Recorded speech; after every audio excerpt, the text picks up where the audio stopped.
Good afternoon, everyone. Last week in Geneva, Russian Foreign Minister Lavrov and I met to discuss the crisis instigated by Russia's military buildup on Ukraine's borders and steps to de-escalate tensions and pursue diplomacy. Russia had previously outlined its concerns and proposals in writing, and last week I told Foreign Minister Lavrov that the United States would do the same. Today, Ambassador Sullivan delivered our written response in Moscow. All told, it sets out a serious diplomatic path forward, should Russia choose it. The document we've delivered includes concerns of the United States and our allies and partners about Russia's actions that undermine security, a principled and pragmatic evaluation of the concerns that Russia has raised, and our own proposals for areas where we may be able to find common ground. We make clear that there are core principles that we are committed to uphold and defend, including Ukraine's sovereignty and territorial integrity, and the right of states to choose their own security arrangements and alliances. We've addressed the possibility of reciprocal transparency measures regarding force posture in Ukraine, as well as measures to increase confidence regarding military exercises and maneuvers in Europe. And we address other areas where we see potential for progress, including arms control related to missiles in Europe, our interest in a follow-on agreement to the New START treaty that covers all nuclear weapons, and ways to increase transparency and stability. We put these ideas forward because they have the potential, if negotiated in good faith, to enhance our security and that of our allies and partners, while also addressing Russia's stated concerns through reciprocal commitments.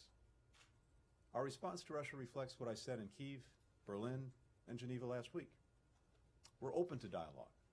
We prefer diplomacy, and we're prepared to move forward where there is the possibility of communication and cooperation if Russia de-escalates its aggression toward Ukraine, stops the inflammatory rhetoric, and approaches discussions about the future of security in Europe in a spirit of reciprocity.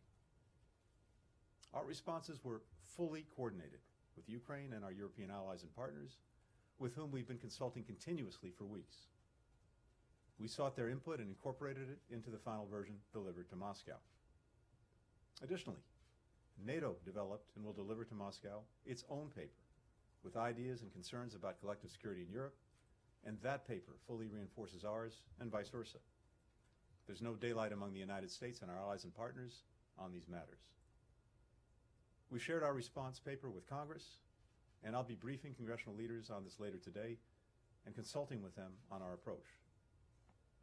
As you know, there's strong bipartisan interest and deep expertise on the Hill when it comes to Ukraine and Russia, and we very much appreciate having Congress as a partner as we move forward.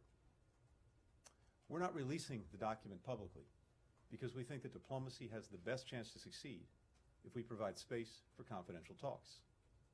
We hope and expect that Russia will have the same view and will take our proposal seriously. I expect to speak to Foreign Minister Lavrov in the coming days after Moscow has had a chance to read the paper and is ready to discuss next steps. There should be no doubt about our seriousness of purpose when it comes to diplomacy, and we're acting with equal focus and force to bolster Ukraine's defenses and prepare a swift, united response to further Russian aggression. 3 deliveries of U.S. defensive military assistance arrive in Kyiv this week, carrying additional Javelin missiles and other anti-armor systems, 283 tons of ammunition and non-lethal equipment essential to Ukraine's frontline defenders. More deliveries are expected in the days to come. We provided more defensive security assistance to Ukraine in the past year than in any previous year. Last week, I authorized U.S. allies, including Estonia, Latvia, and Lithuania, to provide U.S.-origin military equipment from their inventories for use by Ukraine. Also last week, we notified Congress of our intent to deliver to Ukraine the Mi-17 helicopters currently held in Defense Department inventories, 5 of them. Additionally, the Secretary of Defense announced on Monday that 8,500 U.S. service members currently stationed in Europe and the United States have been placed in heightened readiness to deploy, to ensure that we're able to support the NATO response force swiftly if it's activated by the North Atlantic Council to harden the Allies' eastern flank. Other NATO allies have also announced steps that they're prepared to take, and we expect more in the coming days. We've taken this step out of prudence. We hope those forces don't have to be activated for deployment. But if they are, we will be ready. We're also continuing to coordinate with our European allies and partners on severe economic sanctions to hold Moscow accountable for its actions. We've developed a high-impact, quick-action response that would inflict significant costs on the Russian economy and financial system. As part of our response, we're also prepared to impose export controls that will have a longer-term effect, denying Russia products that it needs to fulfill its strategic ambitions. On top of all of that, our allies and partners are also stepping up to provide assistance to Ukraine in various and mutually reinforcing ways. As we've done many times before, the alliance and individual allies are coming together to support our partners and to defend what should be inviolable principles that have helped provide unprecedented security, stability, and prosperity for decades in Europe and around the world. Finally, we're looking to support our allies and partners in dealing with the secondary negative consequences of Russia's destabilizing acts. For example, we know that Ukraine's economy and financial position is being affected by this crisis. And just as we're bolstering Ukraine's security, so too are we looking for how we can support its economy beyond the significant assistance we're already provided. Our European allies and partners are doing so as well. And that's another matter that I'll have an opportunity to discuss with Congress later this afternoon. As we're taking steps to ensure that the global energy supply isn't disrupted, that too is an important focus. Should Russia choose to weaponize its natural gas by cutting supply to Europe even more than it's already done? We're in discussions with governments and major producers around the world about surging their capacity. We're engaged in detailed conversations with our allies and partners about coordinating our response, including how best to deploy their existing energy stockpiles. All this effort is aimed at mitigating price shocks and ensuring that people in the United States, Europe, and around the world have the energy they need, no matter what Russia decides to do. All told, our actions over the past week have sharpened the choice facing Russia now. We've laid out a diplomatic path. We've lined up steep consequences should Russia choose further aggression. We've stepped forward with more support for Ukraine's security and economy. And we and our allies and partners are united across the board. Now, we'll continue to press forward and prepare. It remains up to Russia to decide how to respond. We're ready either way. One final note before I take some questions. Regarding American citizens in Ukraine, as you know, earlier this week, I authorized the voluntary departure of a limited number of U.S. employees and ordered the departure of many family members of embassy personnel from Ukraine. This was a decision based on one factor only: the safety and security of our colleagues and their families. And given the continued massive buildup of Russian forces on Ukraine's borders, which has many indications of preparations for an invasion, these steps were the prudent ones to take. I want to be clear that our embassy in Kyiv will remain open, and we continue to maintain a robust presence to provide diplomatic, economic, and security support to Ukraine. The State Department has also issued an updated travel advisory due to the potential for security conditions to deteriorate rapidly and without warning if Russia invades or commits other destabilizing actions inside Ukraine. Our message now for any Americans in Ukraine is to strongly consider leaving using commercial or other privately available transportation options. These options remain readily available. And the embassy may extend loans to those who can't afford the cost of a commercial ticket.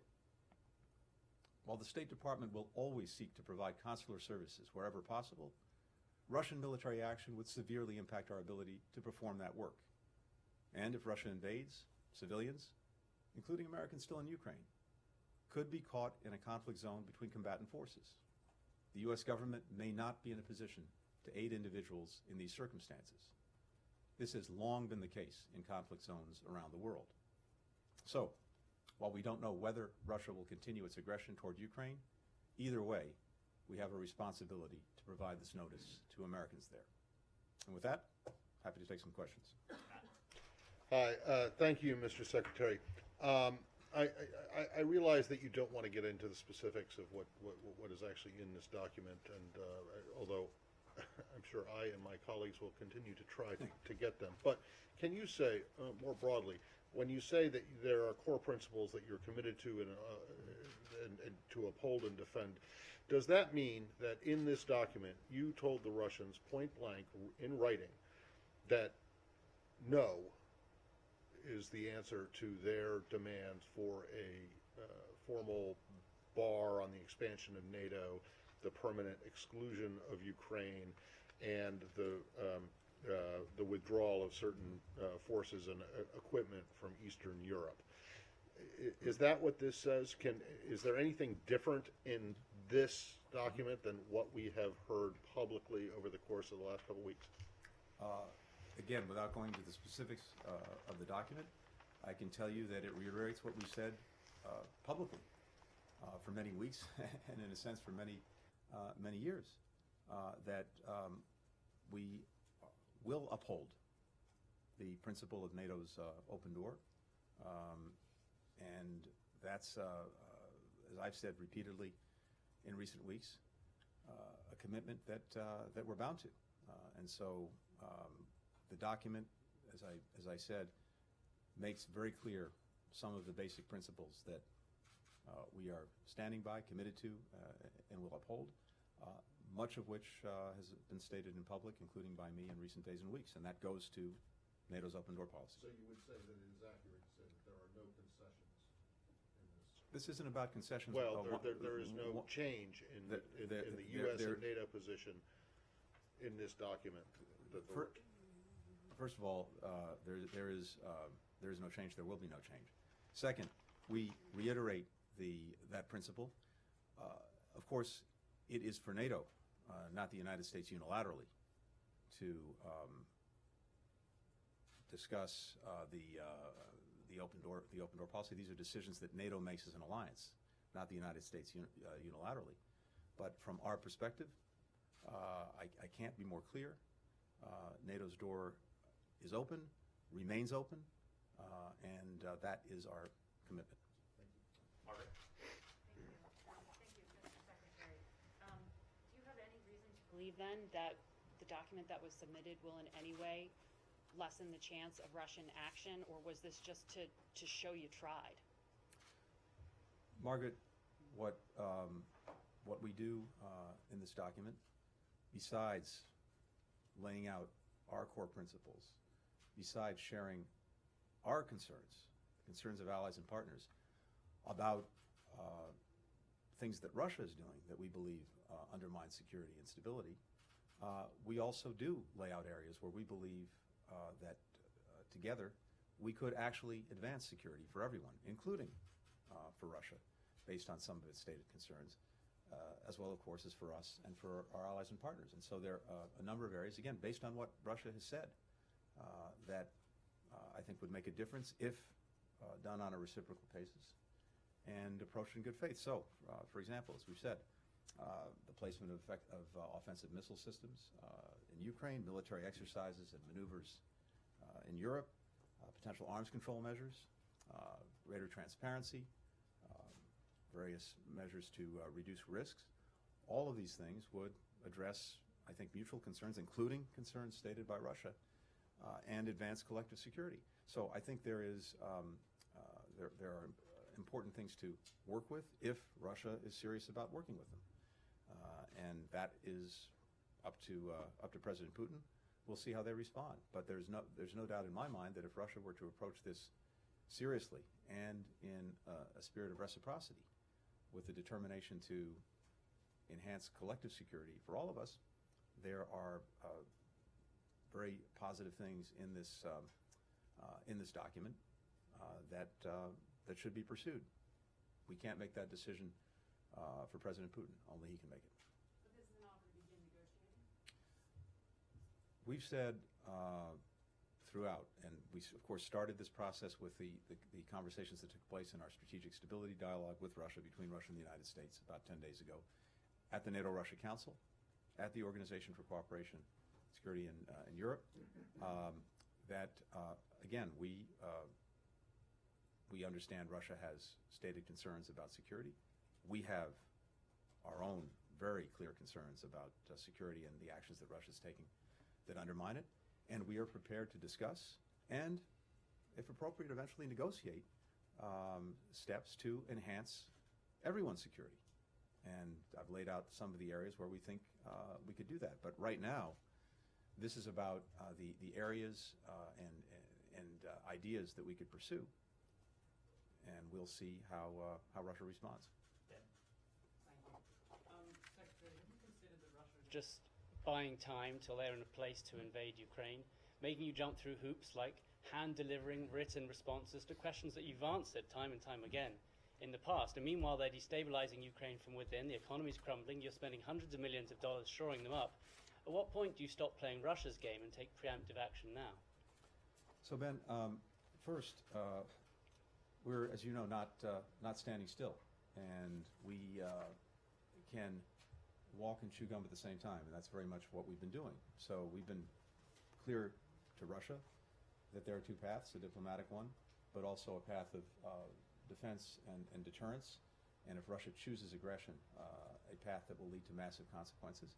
And so even as we've been engaging in the diplomacy, which is my job and responsibility, we have been very resolutely preparing for Russia to take the other path, the path of aggression. And as I laid out, the work that we've done over the past couple of months in bringing allies and partners together around massive consequences for Russia should it renew its aggression, and the very detailed work that's been done on that. But they're The being shoring up, aggressive let me now, finish if I may, sorry. please, and then come back to you. The shoring up in very significant ways of our support for Ukraine, including the defensive military support, the drawdown that the President issued in December, which is now being delivered to Ukraine, the additional steps to make sure that defensive military assistance was being made available to Ukraine, including the authorizations that I signed a week ago to allow other countries that have U.S. origin military equipment to share it with Ukraine. The work we're doing to bolster Ukraine's economy, the work we're doing to shore up Europe on energy if there are disruptions as a result of conflict. And, of course, the orders that the President gave, the Secretary of Defense gave earlier this week to make sure that we are fully prepared on a moment's notice to reinforce NATO's eastern flank in the event of renewed Russian aggression. All of those things have been happening very deliberately and effectively over the last many weeks. So these two paths and the approach that we've taken, these are mutually reinforcing. The work that we're doing on defense, on deterrence, bringing allies and partners together, I think reinforces our diplomacy. And at the same time, it's very important that we pursue the diplomacy, whether or not, you may well be right, that Russia's not serious about this at all. But we have an obligation to test that proposition, to pursue the diplomatic path, to leave no diplomatic stone unturned, because for sure, it's far preferable to resolve these differences peacefully, consistent with our principles, than it would be to have renewed aggression, renewed conflict, and everything that will follow from that. But the point is, we're prepared either way. Hello, Mr. Secretary. I just want to ask you a little bit about the unified approach with Europe. Mm-hmm. What do you make of Germany's stance, for example? They ruled out sending lethal weapons to Ukraine. They prevented Estonia from delivering arms. And today, there was news out that they're sending helmets to Ukraine. A delivery Kyiv mayor said was a joke. Would you say that you're happy or satisfied with Germany sending helmets to Ukraine instead of arms shipments? And if I may just ask about President's comments yesterday, he said that he would consider sanctioning Putin personally if he decides to invade. How advanced are these plans? And then again, going back to unity with Europe, has the United States discussed this with Europe, and are they on board? Thank you. First, let me say as a general matter, and I at the risk of patting ourselves on the shoulder, I have to say I was struck when I spoke to the Foreign Affairs Council of the European Union a couple of days ago, that partner after partner, this was in the EU context, but I've heard the same thing at NATO, referenced and the word that was used was unprecedented coordination and consultation with allies and partners on this issue and on this challenge. And one result of that unprecedented coordination and consultation is, as I see it, very strong solidarity in terms of the consequences that will befall Russia if it renews aggression against Ukraine. And that is across the board. And that includes Germany. And I was just in Germany, as you know very well, meeting with Chancellor Scholz and spending a lot of time with my German counterpart, Foreign Minister Baerbock. And as I said before, I'm absolutely confident in German solidarity, in being together with us and other allies and partners in confronting renewed Russian aggression against Ukraine. Now look, different countries have different authorities, they have different capabilities, they have different areas of expertise, and we're bringing all of those to bear, but doing it in a way that is complementary.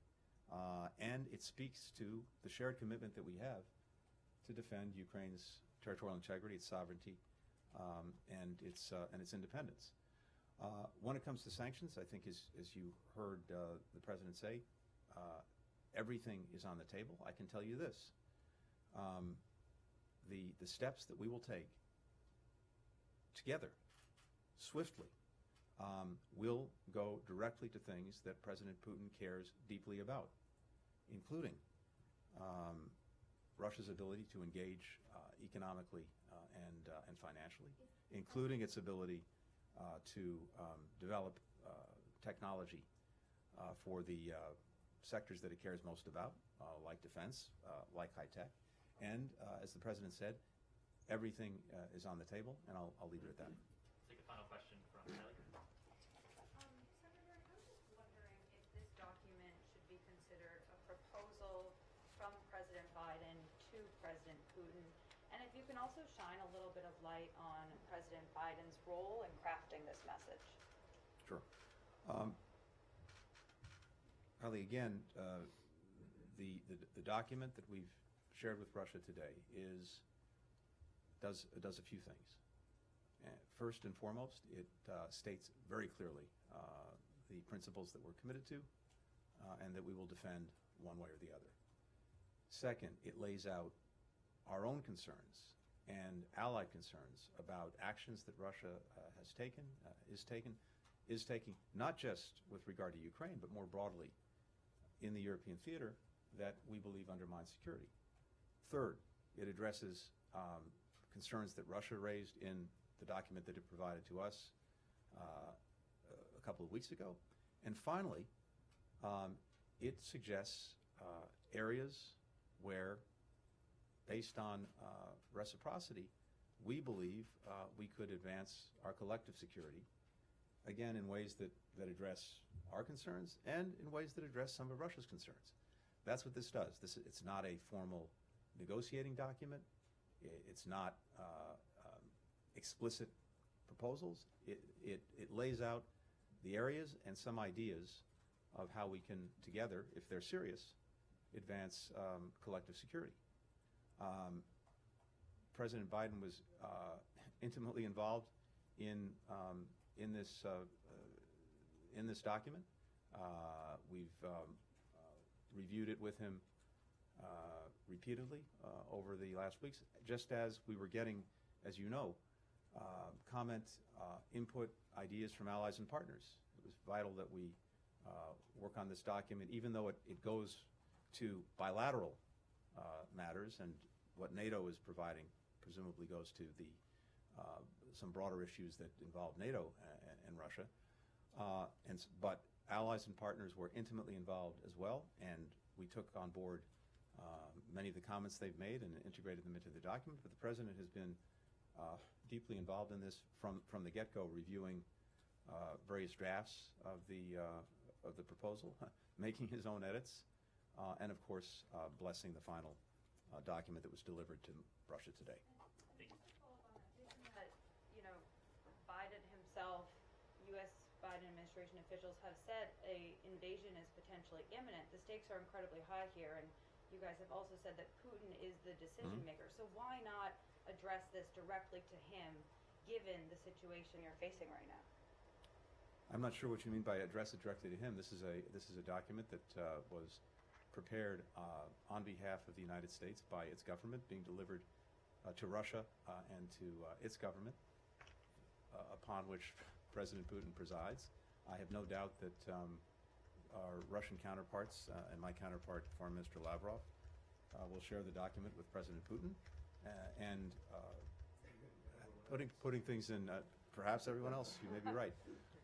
And of course, these are also complex issues, and putting things in writing is also a good way, as we do all the time across the board, is a good way to make sure we're as precise as possible, and the Russians understand our positions, our ideas as clearly as possible. Right now, the document is with them, and the ball is in their court. We'll see what we do, as I've said repeatedly, whether they choose the path of diplomacy and dialogue, whether they decide to renew aggression against Ukraine, we're prepared either way. Thank you.